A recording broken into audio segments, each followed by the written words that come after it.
Listen to Review-A-WAI. Right now, right? That's what you say. We get it by now. I gotta ask, do you regret leaving the independent scene where you were a big fish in a small pond to ultimately drown in the sea that is the WWE?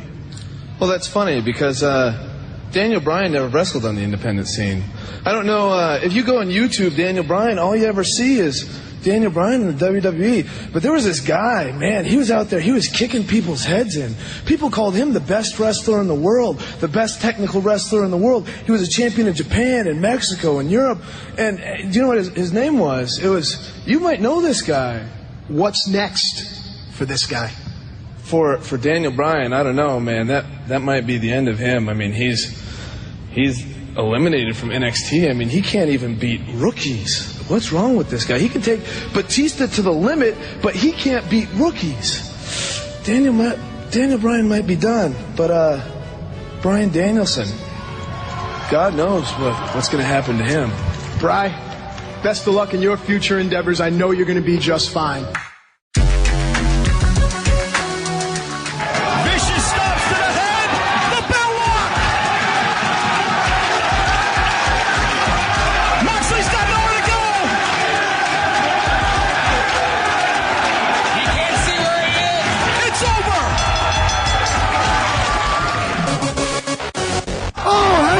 From Danielson. He has the arm. But it's a counter mutilation. Here it is. He can flip over there it that is. bridge. And there's the bridge. Danielson comes up the winner. I told you. I told you. Damn it. I'll prove to everybody that I have more heart than anybody else in this sport.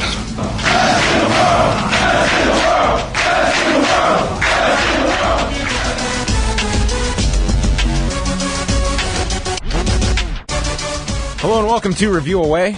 I'm John Pollock with Wei Ting. A lot of buzz about this show. Tons of buzz in the air. Yeah.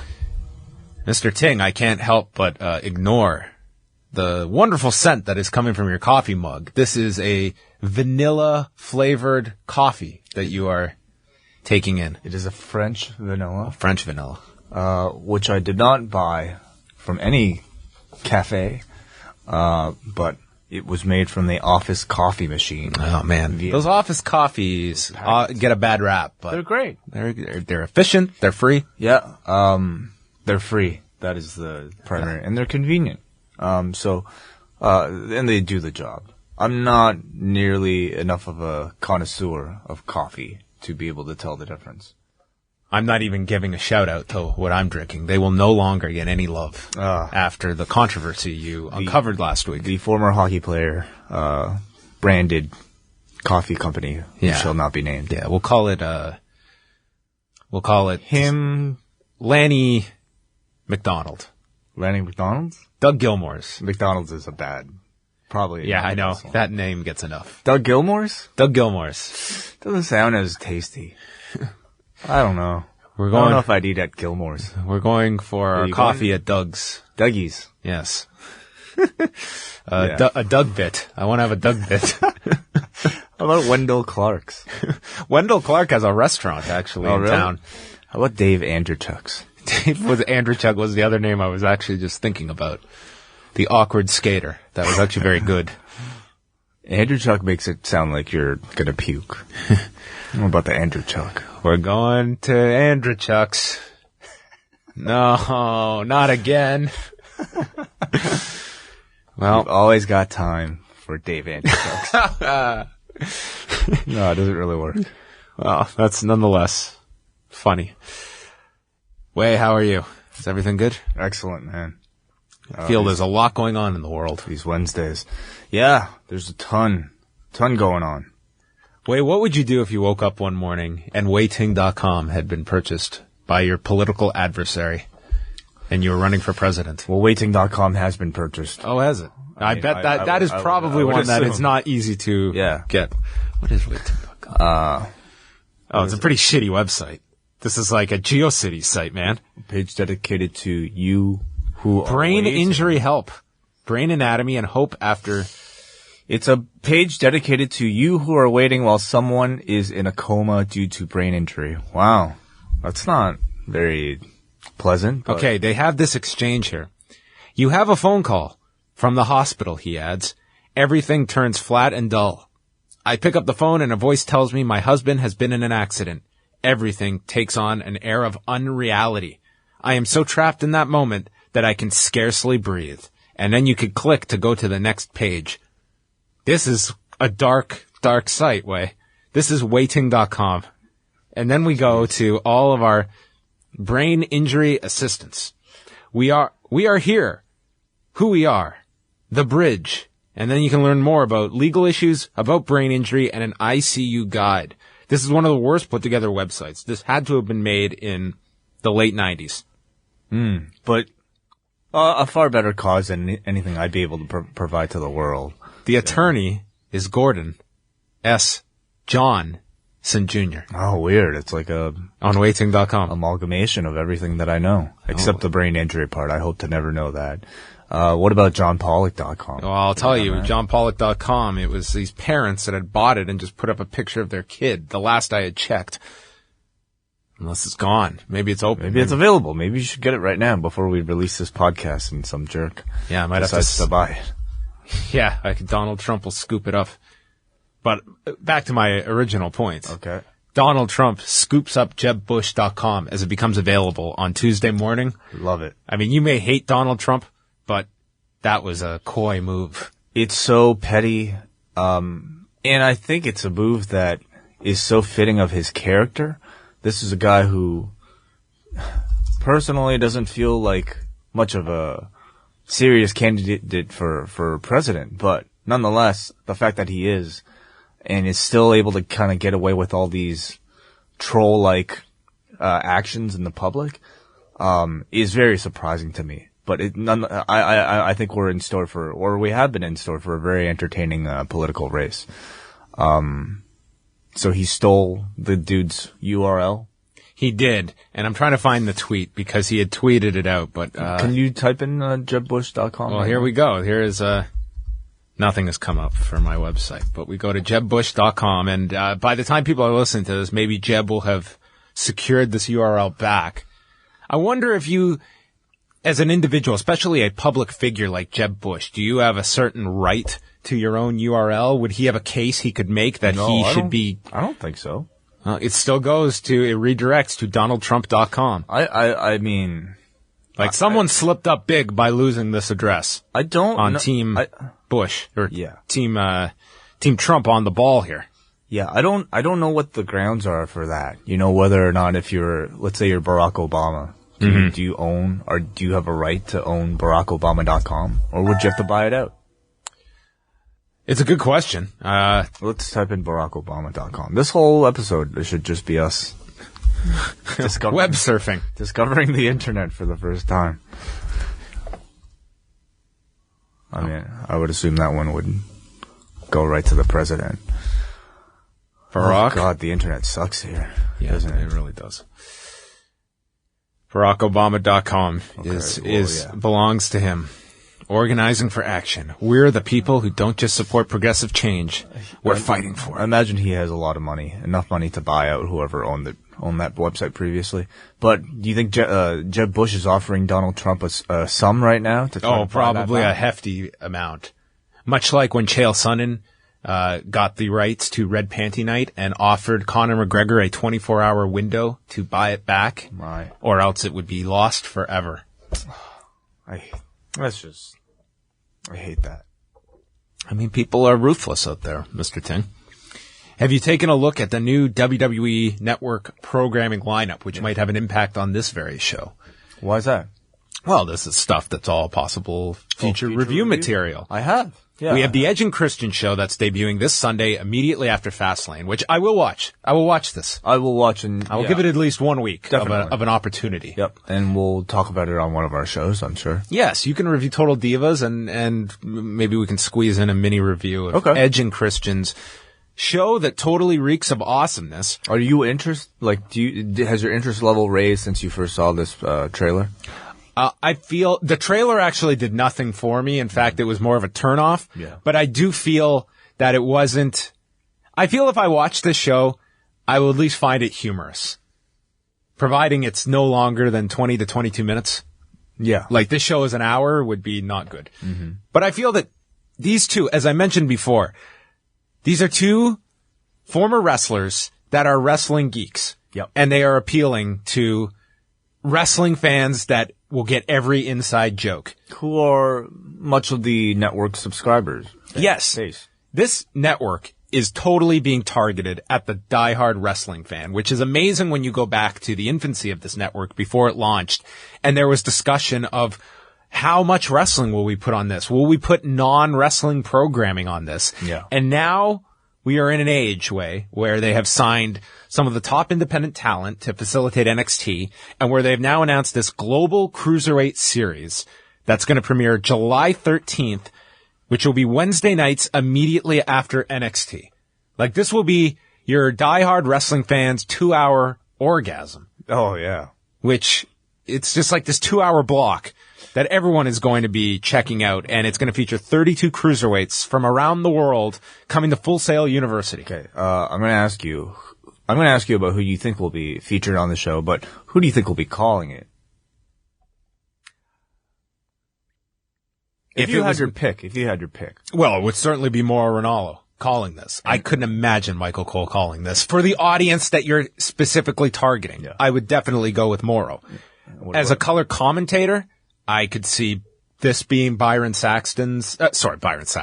Graves getting that opportunity where the two can work together. I think that's a possibility. Yeah. Who would you like to see? I think the same. Yeah, very much. I think no one other than Mauro could call this in WWE. I could see them getting, you know what? Rich Brennan, Tom Phillips, I think they would maybe lean on. It would be possible. But I feel that Mauro Ranallo, this makes all the sense in the world that you would have this guy calling this. Depending on how they decide to tape these. Yes. Do you know anything about this right now? Do you any word on what names might be involved? I don't know specific name. I mean, I've heard some stuff bandied about. I've known about this show for some time. I mean, this wasn't the biggest secret that they were developing this cruiserweight series. What incarnation it was going to be, I didn't know all the specifics. But in terms of names that are out there, I mean, they certainly have their ability. It's WWE, and that becomes very attractive for anyone out there that is not contractually bound. So, I mean, that automatically disqualifies anyone with ROH. Very unlikely, I think, that you're going to see anyone that's attached to New Japan that would be a part of this. So you're going to be looking at unsigned talent. And I feel A lot of Evolve talent. Evolve, certainly Evolve. As well, I think that our fans in the UK will this will be a great outlet for people that are in Progress or Rev Pro, places like that I think would have the opportunity to come over here. Interesting. Do you think that this will work with this audience, and how do they avoid the stigma that has typically been attached to, labeling somebody as a cruiserweight, or, what they tried with the Super Astros show in the 90s? Yeah, I mean, great points. I mean, Super Astros was a disaster. I think that the fact that this is happening on the WWE network, I feel it's really a different product when you're looking at this. This is much more of an NXT style of thinking. Do you think the label of cruiserweight hurts it when they could just be calling this,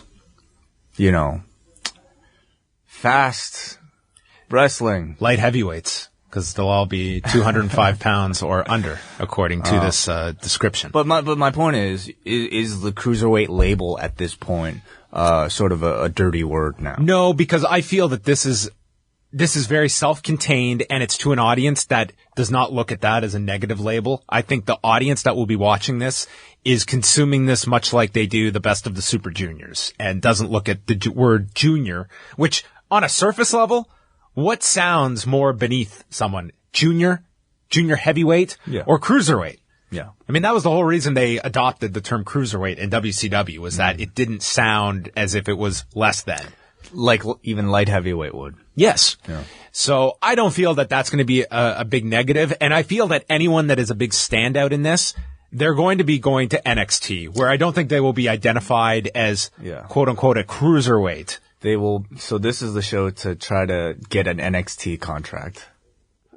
It might be. So that they can somehow make it to the main roster. This is another pipeline for them. Interesting. Are you interested in this? Of course Are you looking I am. forward to this? Absolutely. You seem very skeptical about its possibilities. I'm just skeptical of, I feel like NXT itself is, you can argue is a cruiserweight show. Yep. I mean, look at who the top talent are on that show.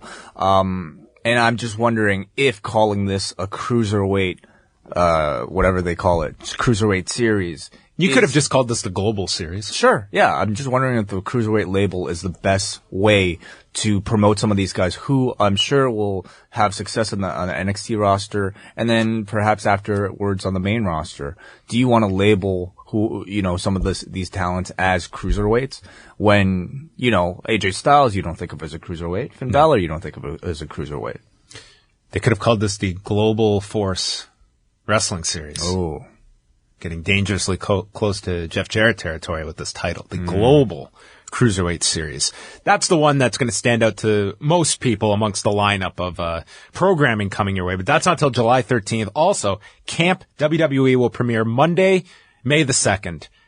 I'm actually looking... What is that, the cartoon? It's the Seth Green Studios that has put this together, and it's the talent that are supplying voices where... Vince McMahon is the head camp counselor. Is it claymation or is it it's not No, it's not claymation. Okay, it's actually like animated. I believe so. Okay. Yes. That sounds... This was the one that had to be significantly redone because Hulk Hogan was going to be a character on. I see. I'm very curious to know the tone of that cartoon because if it's Seth Green producing it, they have there's this little thing that aired online that never saw the light of day again. I don't even know where you could find it, but it was like a Robot Chicken type of thing. Yes. Produced by the WWE, featuring just all these little inside smart marky jokes.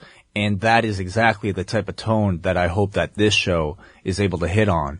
If you watch, do you watch Robot Chicken? No. They have some tremendous, Star Wars specials and DC Comics specials where they will just poke fun at kind of the nerdiest details of like a big running gag on the Star Wars specials is they'll do a thing where Boba Fett, this'll mean nothing to you, John, but Boba Fett dies ended up never dying in Return of the Jedi, and instead you kind of see how the rest of his days are inside the stomach of the giant snake monster that ends up swallowing him. Yes. As John is checking his phone completely. I'm sorry. Not paying attention to what I'm saying. But the potential is there for them to do something totally catered towards this demographic that we've been talking about. Also, are you interested in Camp WWE? I'm at least curious, very much like you're saying about what the tone is, because this could be very funny. It could be a kids show, though. I mean, I know that they're in that market as well. But either way, I check out the first episode. And also, back by unpopular demand, it is season 2 of Swerved. It's back way. Some people are demanding it, I'm sure. We're not the only people watching this network. No, but I've heard nothing about Swerve, to be quite honest with you. Well, again, you're only hearing from probably people who listen to this podcast, but what about your typical, Well, that's it, Way. Wrestling fan out there? Are there typical, because to me, it's... Oh, come on. I had to turn that on earlier so that we could watch something. So it was off when you walked in this room. My point is, to me, the fact that they're doing this cruiserweight show tells me they have a fan in mind. Yeah. To me, that fan is not that interested in Swerved. But maybe I'm wrong. Because Swerved, I'm sure, as the new programming is what largely is getting the hours logged on this network. I watched, actually, all episodes of Swerved. Okay, so you have a better idea of it. I watched bits and pieces of it, and I didn't enjoy it all that much. It wasn't an amazing show, but I think there's a real craving to see professional wrestling talents outside of the WWE, out of character, reacting in situations where they might not even know that they're being filmed. So I think that it has enough appeal for them to probably shoot it. It's a show that seems like it costs nothing to do. And, out of all the shows, it seemed to at least get a bit more buzz than your typical shows. I actually look forward to more episodes of Table for Three. Yeah, which they haven't done any new ones of late. I'm assuming WrestleMania weekend they'll bulk shoot a lot. And the final thing, upcoming episodes of Legends with JBL with Booker T, Jimmy Hart, and Michael Hayes. Together? No, these will all, I assume, be individual one-on-one interviews. Michael Hayes will be entertaining, if nothing else. Yeah. Jimmy Hart will be Jimmy Hart. Yeah. And Booker T. Yeah, Booker T's, He'll be okay. fine, engaging man. Yeah. Have you watched any of the JBL interviews? Yeah, I saw the Bischoff one. That was really good. What else? Ron Simmons, he recently did. Didn't see that one. The one with Sean, and... Oh, that's right, with Sean, Stone Cold. Austin, and Hunter. I actually didn't discussing The Undertaker. Didn't catch that one either. Yeah, I forgot about that one. Well, there you go. That's some announcements. They're also going heavy on these, pretty much playlists that they're putting together and packaging them as collections. Playlists. That's what they are. Wow. It's just clips of matches and angles involving guys like Daniel Bryan's greatest moments. No, that's good. It's good of them to kind of repurpose that stuff. I think the part of the challenge of doing some of these services like a Netflix or the network is just telling people what you have, because there's so much stuff out there that it's none of it is really on the surface for you to see. So I'm fine with them doing things like that. With all due respect to the WWE Network, the Daniel Bryan's greatest hits is going to come in second when it comes to a retrospective look on the man's career, which is what we're going to be diving into today. And there has been so much on Bryan Danielson over the last week and a half since his retirement announcement on Raw in Seattle. So we were going to take today to not so much give a nuts and bolts biography of Bryan Danielson, but cherry pick some matches. Yeah, I feel like we've done that. We did do that a few months ago. On a number of podcasts, including the Journey to WrestleMania, Just Say Yes, Yes, Yes DVD review that we did over the summer, which you can find in our archives and also on our YouTube channel. But also, we talk about Bryan at length for the first Wrestling Road Diaries review. That's right. Review that we've done. So all in all, we've actually talked quite a bit about, this man's career. But I think we want to take this opportunity to just rewatch a lot of his great matches, which we haven't necessarily done on this show yet. I think my biggest conclusion after just watching back at a number of these matches and just all the options we had, which thank you to all the people that posted different you had such a wide variety, and it was amazing to see that as this guy's career ends and a lot of people were disappointed that he's retiring, it's not as if this guy is leaving, all these dream matches on the table. This guy worked with so many people all over the world. I mean, we're going to talk about Danielson and Tanahashi. He had tag matches against Nakamura during his career. He had a 6-man tag against Kenta Kobashi in Noah. He worked with everybody of the modern era on the independent level and in WWE in high-profile matches. Or in small gymnasiums. Very small gymnasiums that hardly had anybody inside of them. Yes. Yeah, and absolutely. I think certainly a lot of people are sad that he won't get a chance to perform on a large stage anymore. But you can go back and enjoy a Bryan Danielson match once a week for the rest of your life and probably still discover very new. And so much of it is so readily accessible. Maybe not the rest of your life, but for the rest of the year, okay? And you'll have a great time like I had watching a lot of these shows, because I never knew that they existed until a lot of you guys were able to post them up on that board. So thank you all for leaving just a great collection. So do check that out if you're craving for more. But this was a great excuse to go back and watch some of these, what in my mind were dream matches, and I was very excited to watch all of them. Yeah, and we start off with I think something we could literally call a dream match, because do you want to do are we doing this in chronological order? Yes, I thought cool. That would make the most sense. I call this a dream match involving Bryan Danielson and AJ Styles because of the people that were in the gym. Most of them were asleep, I think. This was September the 16th of 2004 for IWA Mid-South. It was an IWA homecoming in New Albany, Indiana. And wait, I wrote down my notes under 50 people in this gym. It may have been less than half that. Yeah. Like, I don't think it's an exaggeration to say that there was maybe 20. Seriously. I tried to count, and I think I could have done it. Like, I don't know what was up, because I think at this point, both of these two men probably had some quite a bit of name value attached to them, right?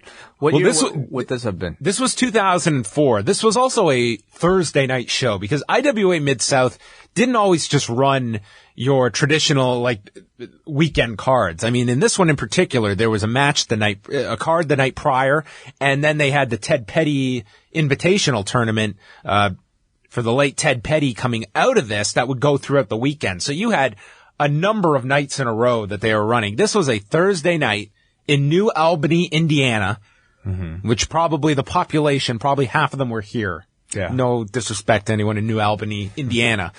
But this was, I mean, to say you were at this would be kind of a notch on your belt to say that you got to see Bryan Danielson and AJ Styles in front of 20 people. Yeah, or perhaps you were one of the people asleep during this, because they're very clearly, I don't know, like, these people must have had a really slow day and, they're really tired.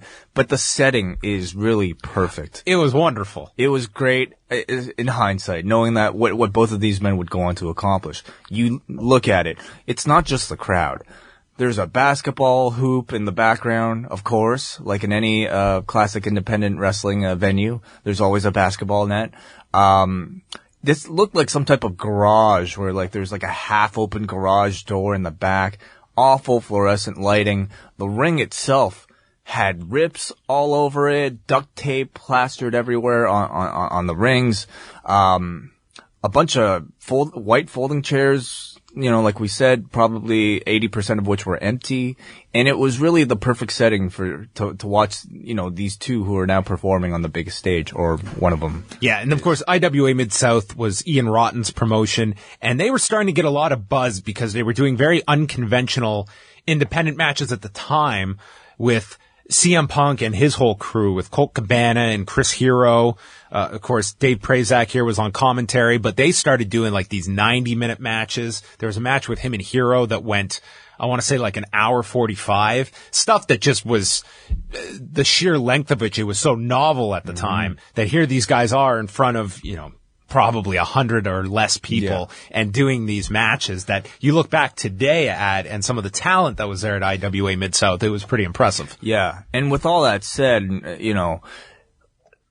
there was no indication that whatever, how small the crowd was had any effect on how hard these two were going. These two were wrestling. I'm sure they would have had the same match if there was nobody around.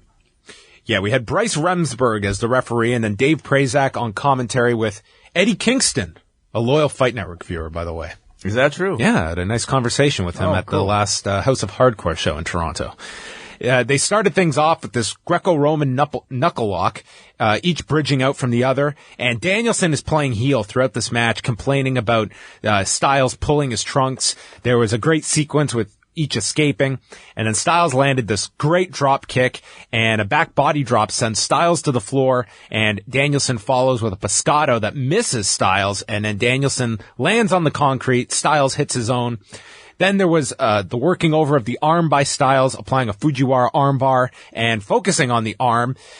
Danielson then worked into an abdominal stretch and then a crossface, and tells the fans to stop their clapping for AJ Styles. I very much enjoyed Danielson, especially in 2004, playing this heel role. And this was also at a time when AJ Styles, certainly Danielson was getting a lot of focus through his Ring of Honor outlet, but AJ Styles, this was well into TNA's tenure. They weren't on Spike yet, but they were, this was just before they got onto the Sunday night pay-per-view slots. So Styles was certainly a name at the time to this audience. Yeah, he had a brief stint at the end of WCW as well. That's right. Air Styles. Paris. That was his partner. Oh. It was Air Styles and Air Paris. Air Raid. Air Raid. That's right. Yes. And then Danielson goes for a cover, and when Styles kicks out, he admonishes Bryce Remsburg, saying, "That's the closest to 3 I've ever seen." And then it's a knee to the lower back by Danielson. He applies the San Martino-style backbreaker, goes for another abdominal stretch, which is turned into a gut wrench, and Danielson yells at the 10 people, "Show your approval for my moves." And, I mean, the guy was very funny, just working off of people. Yeah, he's a fantastic heel. Yeah, grabbing Styles, and he, of course, one of his famous calls, he's saying, "I have until 5." And then it hits an airplane spin to Styles, goes counterclockwise, and both get dizzy and go down. goes for a belly-to-back superplex, which would be a common spot for Bryan Danielson, but Styles reverses the belly-to-back superplex, landing on top, and this allows Styles to make his comeback, hits a spin kick, went for a backflip out of the corner for an inverted DDT, but did not hit it, and then Styles gets crotched on the top, takes a belly-to-back superplex, and then Styles blocks the cattle mutilation, hits a Pele kick, which did get an applause from the crowd. They watched all of this, and it was the Pele kick that finally got their approval. They traded headbutts, safe ones, and then there's a German. Styles lands on his feet. Styles then holds on to Danielson for the Styles clash, and as he lifts him up, Danielson headbutts him and applies the cattle mutilation and rolls into a backslide, pinning Styles at 19 minutes and 28 seconds, and this audience probably had no clue, or at least some of them had no clue of what they had just seen, or where these two would go. Which, to be fair, in 2004, I would not have predicted either. Yeah. Yeah, it really is amazing.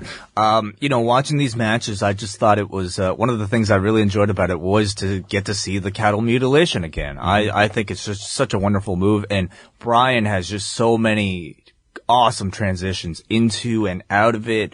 And you notice that he actually kind of sets it up like the yes lock, and then he jumps into the bridge, and he's able to follow that up with a bunch of different combinations with the chicken wings. Just great. And I'm a little sad he dropped that move in the WWE, but I guess in hindsight, it might be a little tougher to kind of get a move like that off on, some of the larger opponents that he had. The match I felt was mainly all Bryan working a lot of his offense, working his style of match with a lot of grounded maneuvers. And AJ, typically maybe known as more of a high flyer, was able to keep up very well on the ground with Bryan. Really stiff. All these matches on the indies that we're going to review from Daniel Bryan, just incredibly stiff strikes, really hard arm drags, hard shoulder tackles, and it's a little bit.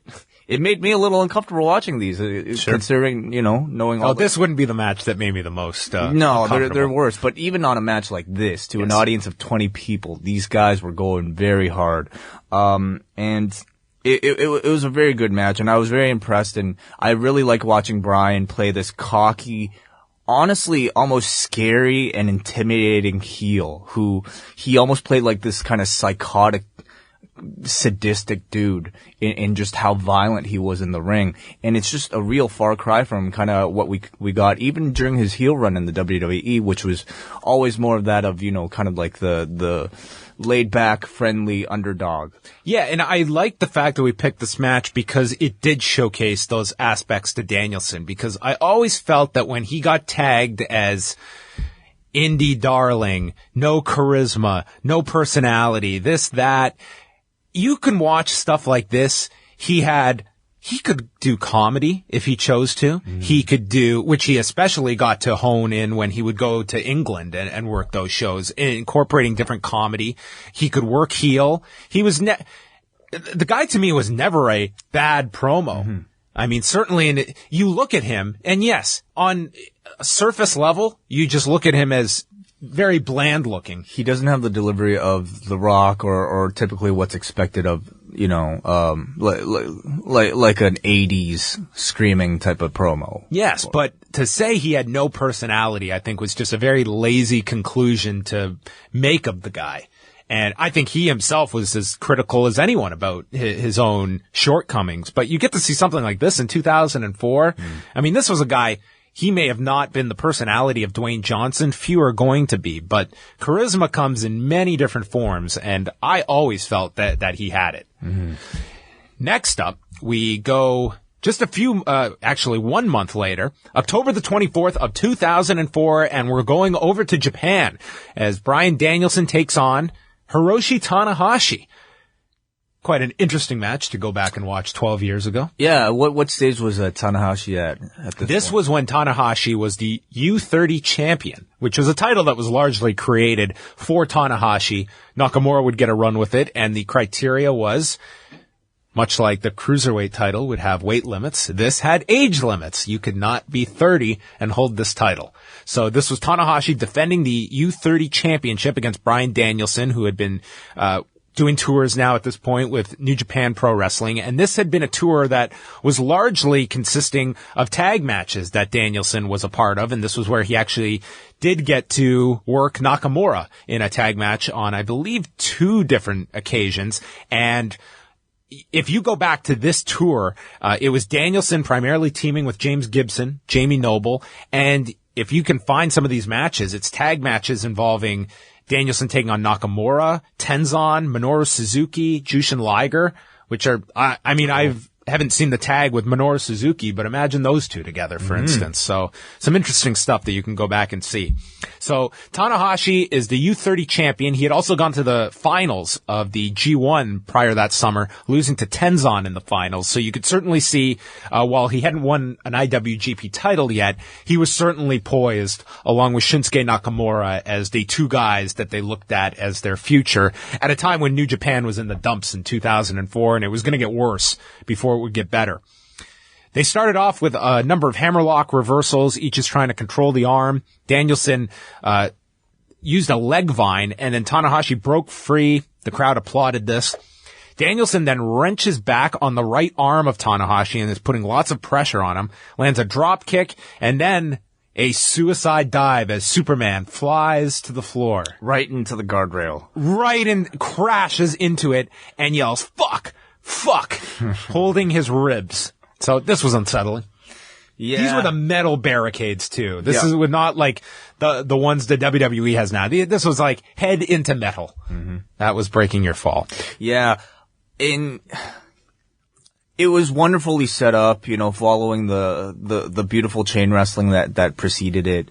I watch it, and it was just a joy to see Bryan Danielson do his chain wrestling with Hiroshi Tanahashi. The two of them are just had really good chemistry in that department. And part of me wonders if he could have made a comeback to the WWE, and if he would have prolonged his career just working that portion of the match. He probably wouldn't have had it. He probably, if he couldn't, do things like a suicide dive, he probably would rather just not. Well, remember the interview he did around, I want to say a year ago. I think this was when he was dealing with the neck problems and having the full use of his arm, the full strength in the arm, and stating that he was preparing to come back where he just couldn't use, that part of his body. Yeah. So he was going to build a whole style around, because of nerve damage and such. Not using his left arm. I feel he 100% could have changed his style to this, but I also feel he ultimately wouldn't. As much as Danielson, I think, is one of the most intelligent people you're going to speak to in wrestling, this guy had some of the most reckless and ambitious style that he would. This is a guy who got a stinger on live television and wanted to continue a match. This was somebody that certainly, I think, was understood all of these risks, but was also willing to ignore them. Yeah, and that's for better or worse. You can argue that the quality of his matches wouldn't have been that great without a quality like that. But I would have loved to have just seen a portion of Daniel Bryan's career where he just strictly did submissions. Just strictly was a ground wrestler. And I watched this and it felt a lot like a jiu-jitsu demo, which, I'm a real nerd for. Just a lot of subtle techniques flowing from one position to another, and he seemed to excel at that. Tanahashi is constantly going for the dragon sleeper.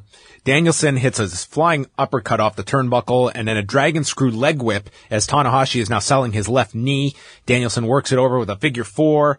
They get a rope break. Tanahashi is then seated on the top and takes a drop kick, and then Danielson falls with a superplex, a diving headbutt as the crowd picks up. Danielson gets a 2 count off of that. Both kick out of small packages, which, again, a finish that Danielson got over, the unbreakable small package. And Danielson goes for a belly-to-back superplex from the top. Tanahashi reverses, lands on top, and then a dragon suplex is countered with a roll-up for 2 by Danielson. Tanahashi calls for it again, this time hitting the dragon suplex, which was his finish pre-high fly flow, and pins Danielson at 16-17, retaining the U30 championship as his biggest opponent is a calendar. I thought this was a great match. I thought both men gelled really well. I'm just grateful that, we got to see these two wrestle each other in a singles match at least once on camera. And I'm sure they would have had excellent matches anytime they would have faced each other in the future. If that were to happen.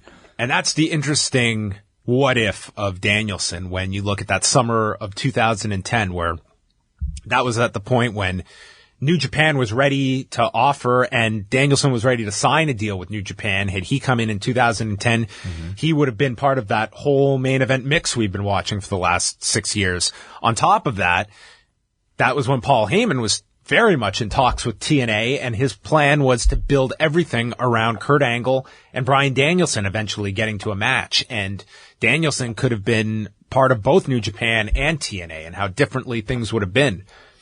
And the fact is, he could have had the exact same punishment on his body, and odds are he'd be wrestling today, because I don't think the testing would have been as extensive outside of WWE. Yeah, and I think that's for the better that he was aware of this.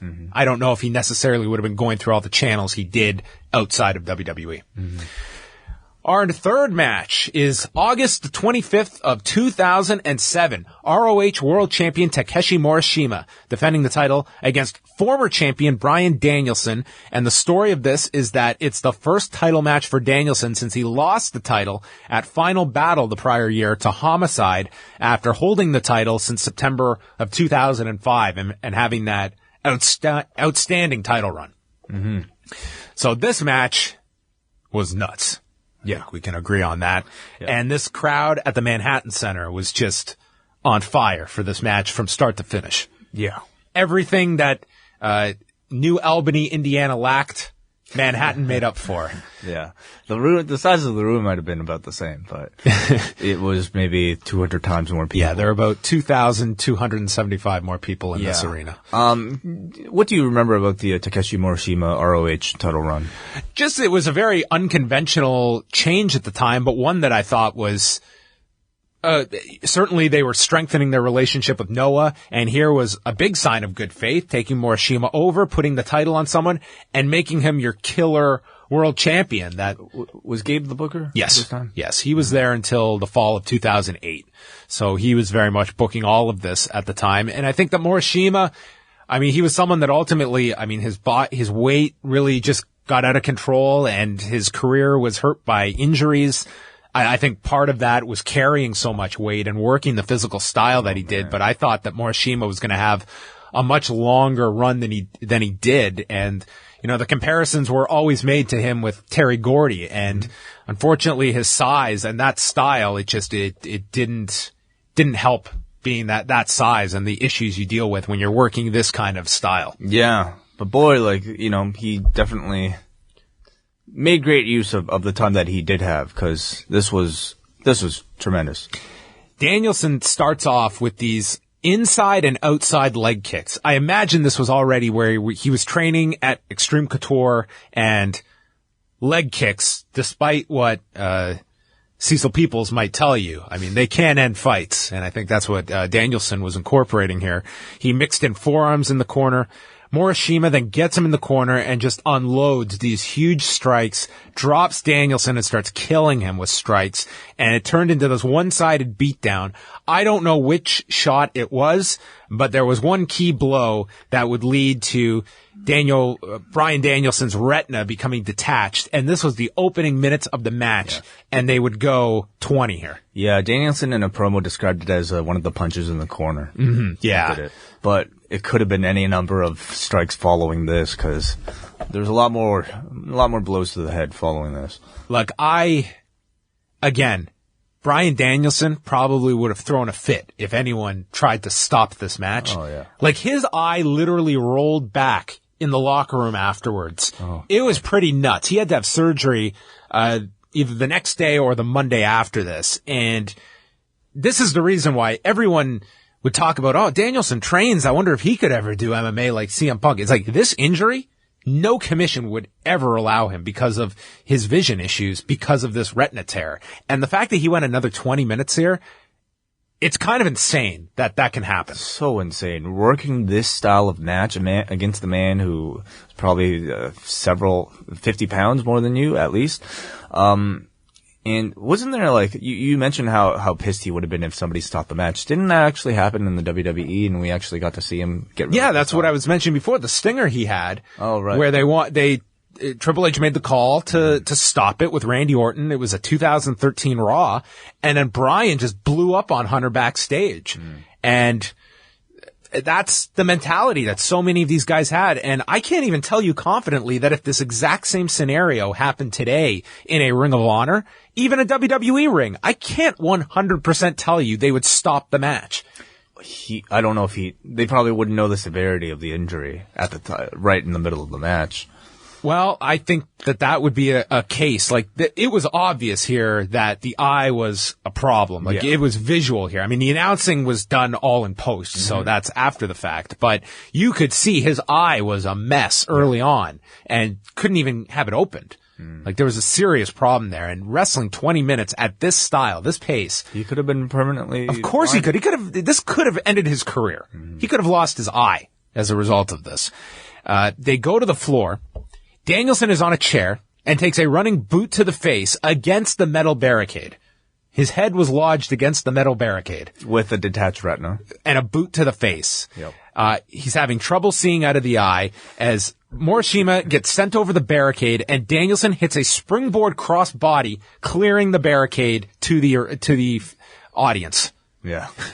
You could probably do it blind. You could probably still do that. Danielson went for a knee bar, and he is clutching the side of his head. I wouldn't doubt, Way, that he had the worst headache on top of this because his vision was such a mess. He probably thought he had vertigo. Yeah, I've never detached the retina. Well, don't. Probably not a good idea. Have you ever got poked in the eye in jiu-jitsu or anything? Probably, yeah. I got one once, and I broke a blood vessel. Ooh. And it was just the worst. How did you get poked from jiu-jitsu? I was just rolling with a guy who was being aggressive, and I felt the finger go in, man. And it was just, I immediately, like... You took 5 minutes. Oh, there was blood. And it was, like, afterwards, my pupil, like, you could see, like, red all around it. And I had to get it checked out, and they're like, you're okay. But it's... Man, that stuff is just, you gotta be so careful with your eyes. Yeah. It's really hard to watch. And stuff with eyes, like, just, it turns my stomach, man. I have a real weakness when it comes to eyes. I just watched. So eyes and smirks you don't like. That scene on I think the last episode of Jessica Jones with Luke Cage. What? Remember, they can't put a needle into his arm. Oh, and they poked him in, yeah. Oh, man, I had to turn away. I couldn't watch it, man. Like, eyes, I can't do, eye injuries are just, I'll throw up. Okay. Good to know. Yeah, so I'm warning you right now. I'm gonna heave. The crowd is rallying for Danielson. It's a bridging German for a near fall, downward elbows onto the chest of Morishima. More leg kicks. Morishima finally collapses down, and then Danielson grabs the arms and starts curb stomping Morishima to the mat over and over, gets another near fall, applies the cattle mutilation. This crowd is going batshit. He makes it to the bottom rope for the break. Then we have a belly-to-back superplex, and Morishima reverses it. This is like Flair climbing to the top. Yep. Danielson going for this superplex. Then there's forearms from Morishima, big lariat, backdrop driver, and he wins at 20 minutes and 18 seconds. And Danielson couldn't see out of his left eye, needed surgery right after. This was August the 25th, and he would take all of 3 weeks off and return on September 14th, where he would wrestle 2 matches that day. And then the next day on 15th, rematch with Morishima. That was the recovery process for Danielson. 3 fucking weeks for this detached retina. Yeah. He's got a tremendous promo that's somewhere on YouTube right now where with the eye patch, talking about this incident and how he went to the eye doctor with his mom and his mom was bawling, telling him to quit this insanity. And he also makes mention of how, his dad, he had a conversation with his dad, and his dad told him that, to keep pursuing his dreams, basically. And in hindsight, it was just a very, very interesting promo, especially knowing, the guy that eventually did retire. But at this time, I'm sure it was at least somewhat debated about finally not wrestling, following a very severe injury like this. Yeah, I think that I mean, the weird nature about pro wrestling is that when there is a big injury and it's worked into the match, I mean, it does add something to a match. You can't deny that. And this crowd was so hot for this. This got 4 3/4 stars by Dave Meltzer. Yeah. Certainly a match of the year candidate. But this was too... The crowd wouldn't even have known about the eye injury. No, I don't think they would have clued in on it. But to watch it, knowing that he did detach his retina, it made the match great. But at the same time, it made it tough to watch because this was a real injury that we knew this guy was going through. But also, again, an incredible feat an incredible showing of heart. The fact that he was able to have this style of match for 20 minutes with his eye injuries like that. This was an unbelievable match, but this to me was just, it's not what I really want to endorse and give off that this is what performers should be striving to achieve when they're met with something as serious as a retina injury. I think that there is a certain line that at the end of the day, it's a fucking wrestling match and a guy's health is much more important. And that's where I have my issues with this match. But, I mean, it's an incredible match. Mm-hmm. There's no denying that. Morishima was just a whole lot of fun to watch. Much like Samoa Joe, just this big guy who can work that power style with the letter guys, but also agile and quick for his size. And the story they told was very simple. It was just Danielson trying to chop this guy down. The moment when Morishima finally takes a knee, this crowd really jumped up, and it felt like a really big moment. I thought the storytelling was fantastic in the match. We're going to fast forward at this point all the way to 2010. So this was after Bryan Danielson had been released by the WWE following the infamous tie incident during the Nexus attack in June, and Danielson lined up. He had no shortage of independent promoters come calling, and he got to do what turned into quite the several-month catalog of matches that he was able to put together, that probably he thought that this part of his career wasn't going to happen again, to go out on the independents. And here we get Bryan Danielson and Tommy End from July the 4th of that year in 2010 in Oberhausen, Germany for the WXW Ambition tournament. And this was unlike any of the other matches that we're reviewing today, and I'm really glad you included this one because it's short, but I enjoyed it so much. Yeah, this was a match where it was part of a one-night, 8-man tournament. And I don't know if the entire tournament had these rules, but at least this particular match was done with a very shoot style influence, very reminiscent of what we've seen in pro wrestling with the UWF or Battle Arts. And this match even had a standing 8 count. Mm-hmm. And I decided to watch it, number one, because Tommy End is really gaining a lot of attention right now on the independent scene, and it was nice to see this incarnation. He's a guy I could totally see in that Cruiserweight show. Oh, cool. How big is he? Yeah, you're right. He's probably, I don't know how legit we're going to hold this 205-pound deal to. Mm-hmm. But Tommy End from Amsterdam with some legit kickboxing background. Part of Stefan Struve's gym. And we got to see him taking on Bryan Danielson here, and the two of them decided to have a very MMA-based match. And, faux MMA in a pro wrestling match can come off. Some hate it. Bad. But I like to I love it. Like when it's done well. And I thought it was, you can't take, like, I tried to watch these matches with Robin and Ramdeen and they can't accept it. Sure. Because, that doesn't look like a takedown. That doesn't look like a proper, Kimura. But you gotta suspend your disbelief and just think about a pro wrestling match with the intent of exciting the crowd. And not every technique is going to look superb, but it's just more so the idea and the timing of everything. And by the end of it, you're using an MMA framework to have a professional wrestling match. And I thought these two did tremendously. And I got to see Bryan use a lot of his jiu-jitsu based offense in this match, and it was a lot of fun to watch. This venue was so tiny that there was no hope of Danielson doing a full Final Countdown style entrance. He was out before I think even the lyrics began on the song. We had to cut that one short. The match begins with End hitting this flying knee and striking Danielson down. I mean, this was this was almost kind of like Cal Uno, BJ Penn, although he hit the flying knee to start the match and didn't miss and then get obliterated. And then they start to grapple as Danielson recovers from this early onslaught, gets his back and into a calf crusher and then a rope break by Tommy End. This ring was so small. I mean, to do submissions, it was very tough because all you had to do was stretch your arms and odds are you were going to find a rope. Very tiny ring. There was a takedown and then a label lock attempt into the ropes.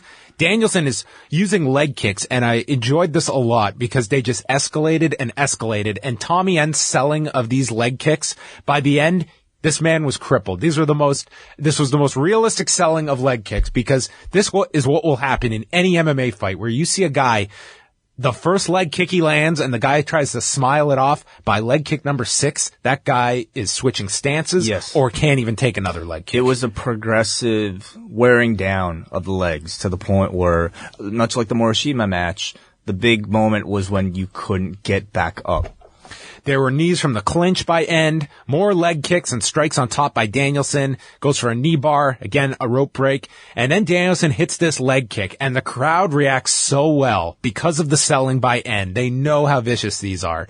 Charges at End with 2 more, just machine gun leg kicks to the left leg of Tommy End, and they cheer for End to get up. He collapses twice, and the fight gets waved off. I wrote fight down here when I was recapping a MMA bout here. It ends at 7 minutes and 4 seconds. I thought that this was a lot of fun to watch, and this crowd was so appreciative of the style. This may have fell flat if you were in front of WWE. Another crowd. 100%. This would not happen there. But this crowd was great. Yeah. And I think a match like this just kind of goes to show the colorful independent wrestling career that Bryan Danielson has had, where he can travel the world and work a variety of different styles against a variety of different opponents and be able to be very convincing in all of them.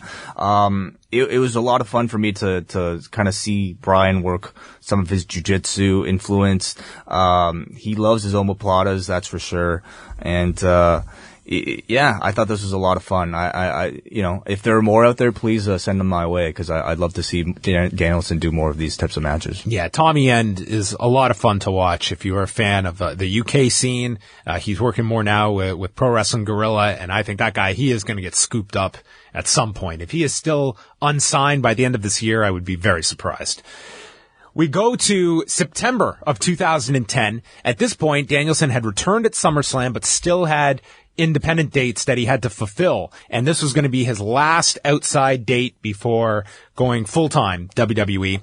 So Bryan Danielson taking on Jon Moxley at Way of the Ronin 2010 for Dragon Gate USA in Milwaukee, Wisconsin. And this was cool to go back and watch. I had not watched this match prior, but getting to see Jon Moxley in his ultimate heel form, which you don't get to see this version of him at all in WWE. At some point you might, but, I guess just watching Jon Moxley here, it's right down to your favorite way, the explicit content warning trunks that he wore.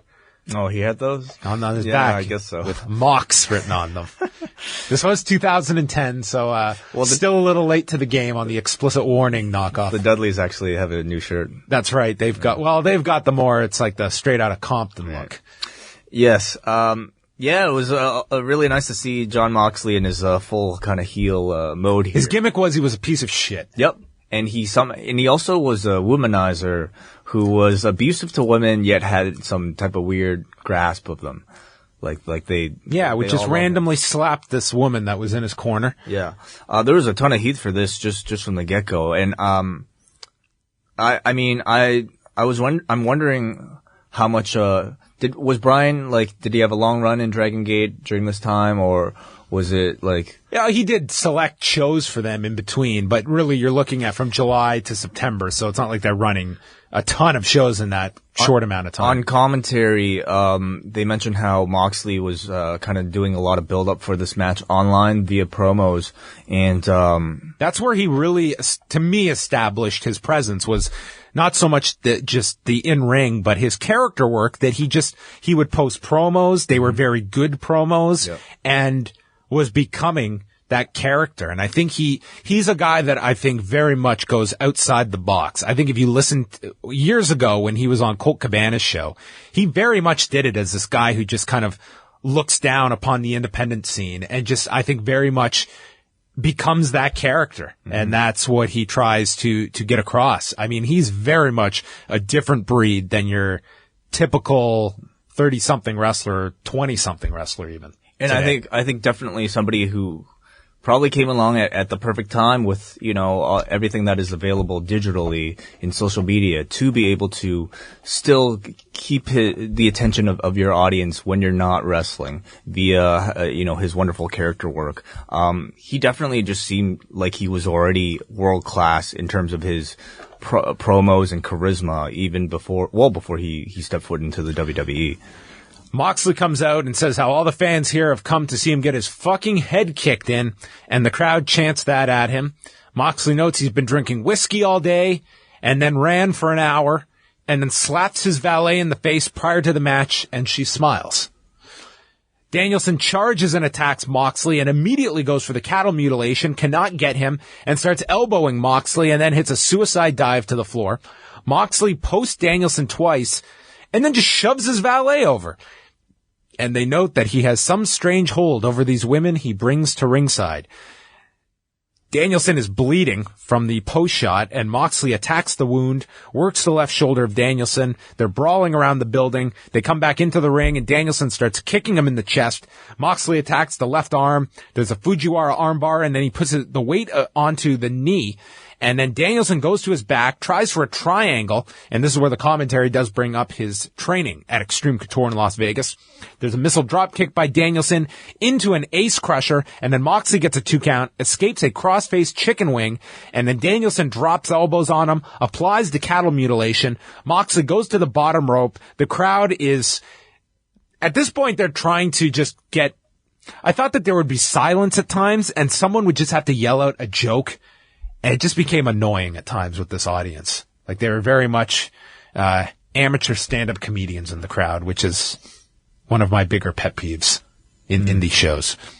Then they traded big boots. There's a headbutt to the chest and a head kick by Danielson. A kick to the head on the ground, and Danielson yells, he's going to get his fucking head kicked in, as this crowd went nuts to the callback. And that was the threat, earlier on. Yeah. And then starts curb stomping him, label lock, and Moxley taps out at 14:58.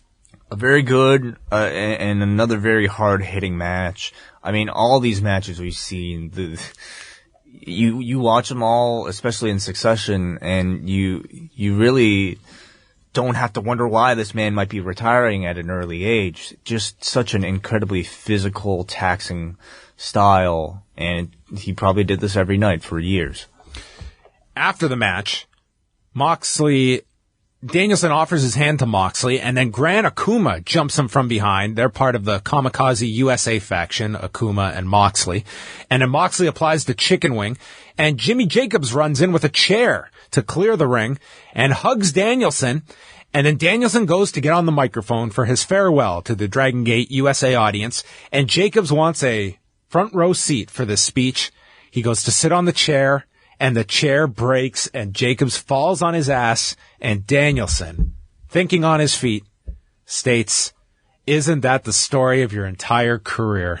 Mm-hmm. And then thanks the crowd for being awesome, says this is most likely my last appearance for Dragon Gate USA, and says that there is always a good chance he could get fired again by the WWE, and explains that fans had to wait tonight an extra hour because 2 hours before the show there wasn't even a ring tonight, and puts over all the guys in the back who helped put this show together, and singles out Jimmy Jacobs, who he states is a guy that has enough tenure that he doesn't have to be on the ring crew, but volunteered to put the ring together, and just goes out of his way to put over Jimmy Jacobs, stating that, I know a lot of you probably came to see me tonight, but I hope all of you come back to watch the Jimmy Jacobs of the world. And once again, Bryan Danielson, again, maybe the nicest man to ever populate this industry. Really nice. And Jimmy Jacobs is part of the... now he's WWE? A writer with WWE, so he made it on his own way to the company. And I think in 2010, after his time in the WWE, we saw a transition from, all the matches that we watched prior was just of definitely an R-rated version of Bryan Danielson, where he just, again, played this psychotic, very sadistic, killer in the ring. Here he was still very hard hitting and very vicious, but he had seemed to have begun to develop that nice guy, sensitive guy character. And he would kind of see that to full effect, towards the end of his career. And this will go down as Bryan Danielson's last independent match ever. At least as we sit here today. For now. For now. Always that chance, I guess. The final match we're going to review is from SummerSlam 2013. We did want to have a WWE match represented here in our retrospective look.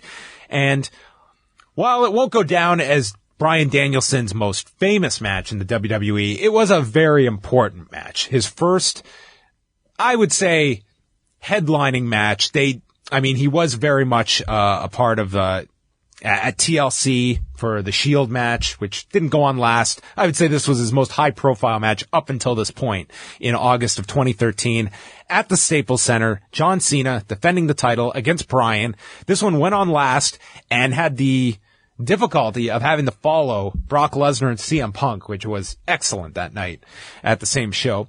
And the story with the video starting this was that John Cena was allowed to pick his opponent for this particular pay-per-view, and he chose Daniel Bryan. And this was all based around Vince hating the idea that this troll could become champion, and it was Triple H defending Bryan and telling Vince to keep an open mind. And Hunter would be named the guest referee for the match. And going into this match, John Cena was coming in with a left elbow injury, which turned out to be a partially torn triceps that he worked through, and was supposed to work this match and take 4 to 5 months off, and instead return 9 weeks later. One of John Cena's many insane recovery periods. Amazing. So that takes us into this match, and very hot crowd to close off SummerSlam this particular year. Had you watched this at the time? I think so. So Cena starts and gets sent into the steps, and the crowd is very much chanting loudly for Bryan. They're chanting, "You still suck" at Cena. And one thing is for sure, when you have this kind of audience, John Cena is so good at playing that role when the audience clearly has their favorite and they hate John Cena. Mm-hmm. I think he very much tailors the match for this audience when it happens, when it's a Rob Van Dam at One Night Stand, when it's a CM Punk at Money in the Bank, and in this case, everyone behind Daniel Bryan in this match. Yeah, he doesn't seem to get shaken by it at all. Here's this guy with a partially torn triceps gutting his way through a 25-minute match, and this audience just hates him. Mm-hmm. So Cena gets into control.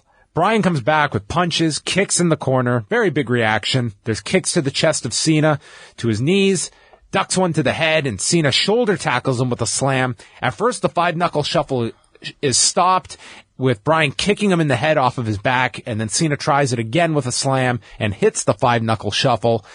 Then an AA, and Bryan lands on his feet, hits a missile drop kick. Cena's left eye got swollen here at one point. Not the worst eye injury of our retrospective look. Bryan then applies the STF. There's a bridging German for a 2 count, and then keeps hold of Cena's waist as he hits another one. Cena goes for an AA. It gets blocked. Bryan applies the yes lock, and Cena's able to get out of it. And then Bryan locks in a guillotine off of his back. Cena gets out of that and hits the AA. Bryan kicks out of the AA. And then Cena gets stopped on the turnbuckle. Bryan falls with a running drop kick, takes a superplex as Bryan stays in the Tree of Woe and then launches himself off the turnbuckle with a flying headbutt. There's a suicide dive that gets blocked by Cena with a forearm from the arm. And then he lifts Bryan onto his shoulders on the turnbuckle, gets stopped with downward elbows, and Bryan sets up for a top rope Frankensteiner. It gets blocked, and Cena holds him like in the Styles Clash position. But he doesn't hit the Styles Clash. Instead, he hops off the second turnbuckle with Bryan's head crashing down into the mat and then lifts him up for an AA, which Bryan reverses and into the yes lock. I think he missed the head. Like he was aware. This looked dangerously close. Oh yeah. If you've seen Jericho versus Tyson Kidd a couple of years back, right? He did that same spot where it looked so risky. This should not be allowed. This this sequence. Very risky, yeah. There were running drop kicks in the corner by Bryan. On the third, he gets cut off by a Cena clothesline. They're trading leg kicks, forearms. Both are down. Bryan goes for a high cross, which is caught, and Cena hoists him onto his shoulders. Bryan counters with a Toru Yano-style cradle and gets a 2 count, gets up, and then comes out of the corner with the running knee. This is the first time Bryan had ever done this, the Buseku knee of Kenta from Noah, the guy who, should be getting royalties off half the finish spots in WWE by this point. And Bryan pins him with this finish that he had never used before in WWE at 26:54. And this crowd, they reacted big, but I think they were just as stunned as anything that Bryan won the title here, even though Cena was hurt. I think in the nature of which he lost, a totally unselfish loss by John Cena. He lost clean in the middle to Bryan. Yeah, and probably at a time when it felt right to do it. I think I remember during this time, I think everybody still remembers this time when, there is that real upswell of support. The Yes thing was kind of starting up, and I think everybody wanted to see Bryan with the title, and we weren't sure if they were going to execute. And they kind of did, but not really. This was Daniel Bryan's 6.5 minute title reign before Randy Orton came out. Triple H turned on Bryan, hitting him with the pedigree, and Randy Orton cashed in, winning the title. And this would send Bryan on the most bizarre path throughout the rest of the year and into WrestleMania the next year, of which on this night in August of 2013, there is no way you could have predicted what was going to happen over the next number of months. No. Definitely not. Nor could the WWE have predicted this in August of 2013. Yeah, and I think history will probably kind of hide most of the... It already is. Most of the inane and insane booking that took place in the next several months. Everything kind of ended up being very happy. He won the title at WrestleMania, the end. But it wasn't really a straight and narrow path like that.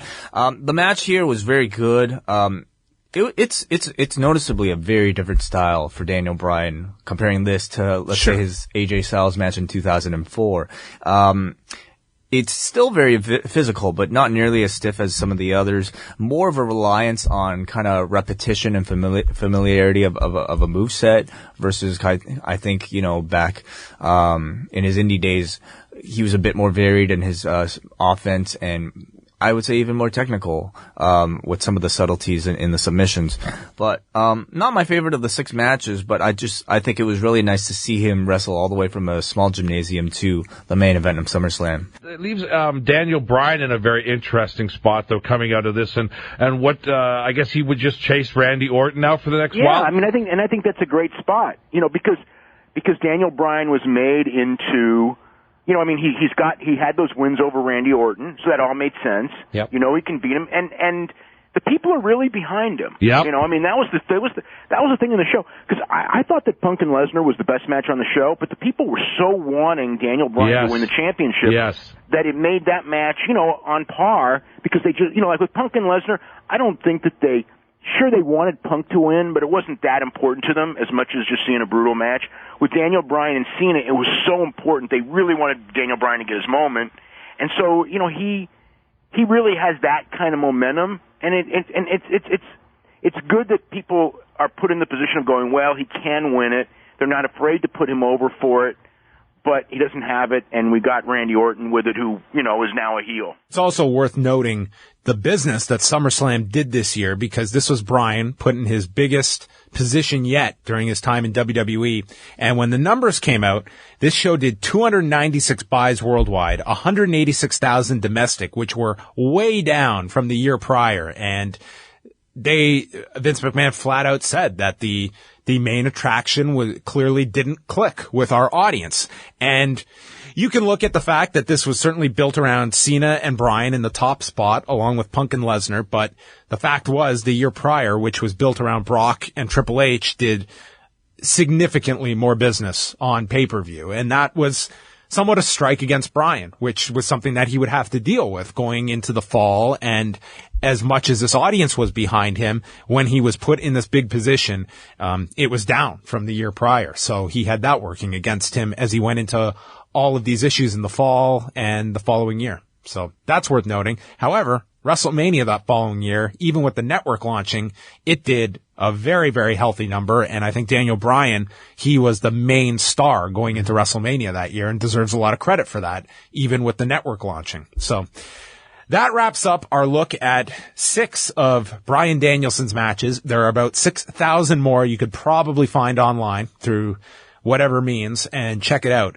It's very fun to go back and watch a lot of these matches and the different styles, the different opponents. And I mean, it's not like he worked everybody of his generation, but he worked with a lot of guys. A lot of hidden gems out there. And you know, a lot of these matches you'd be able to find versions of online, but I think we really should state that these are independent companies. Support them however you can. Buy a DVD. I'm sure a lot of them have Daniel Bryan collections available, so I do recommend everybody search those out. Yeah, I would throw everybody to, you know, places like Smart Mark Video, WWN Live, High Spots, a lot of these outlets that, I mean, you have someone like Bryan Danielson that comes along and becomes a big star on a national scale. If you want to go back, these places, I mean, it's not like these are multi-million-dollar companies that are making tons of money. They very much survive based on people's curiosity and to dig deeper and watch. So very much go and support them 100%.